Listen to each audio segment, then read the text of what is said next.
Process of perception. Perception किस तरीके से होते हैं, इसके 3 स्टेजेस हैं। पहला सिलेक्शन, दूसरा ऑर्गेनाइजेशन, थर्ड इंटरप्रिटेशन। सिलेक्शन पहली स्टेज है परसेप्शन की।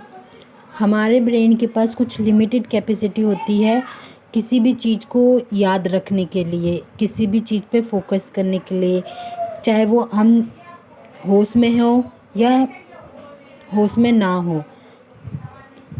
हम इसलिए ब्रेन के पास लिमिटेड कैपेसिटी होती है, इसलिए ब्रेन कुछ ही चीज़ों पर फोकस ध्यान दे पाता है। जिस चीज़ पर ध्यान देता है हमारा ब्रेन, जिस चीज़ को सिलेक्ट करता है, जिस पे फोकस करता है, उसको अटेंडेड स्टिमुलाई कहते हैं। जैसा आप इस फिगर में देख रहे हैं, आप अगर ब्लैक पार्ट पे फोकस करेंगे तो आपके लिए ये अटेंडेड स्टिमुलाई बन जाएगा, और अगर आप वाइट पोर्शन पे देखेंगे तो आपके लिए ये अटेंडेड स्टिमुलाई बन जाएगा। दूसरा है ऑर्गेनाइजेशन यानी संगठन। चीज़ों को पहचानने की क्षमता और याद करने की क्षमता, यानी हम चीज़ों को, किसी भी चीज़ को मीनिंगफुल पैटर्न में बनाते हैं।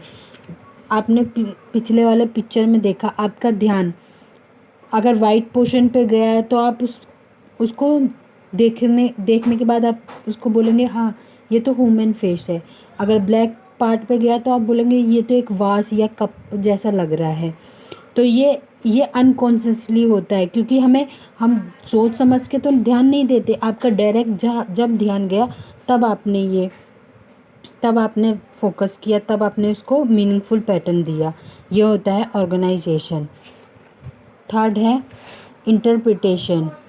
इसमें हम चीज़ों को देखने के बाद उस पर एक्शन लेते हैं। हम एक्शन तभी लेंगे यानी जब हमारी कुछ ज़रूरतें होगी या पास्ट एक्सपीरियंस होगा उसके साथ, यानी कुछ चीज़ या एक्सपेक्टेशन होगी, तभी हम उसके साथ एक्शन लेंगे। जैसे एक एग्ज़ाम्पल लीजिए, आप एक पर्सन से मिलते हैं जो कि डॉक्टर है। आप देखेंगे कि अगर आपको आपको कोई अपनी चेकअप करवाना है या आपको बीमारी से रिलेटेड कोई कोई बीमारी है, तो आप तभी जाएंगे उसके पास, तभी उससे बात करेंगे, वरना आप उतना ध्यान नहीं देंगे।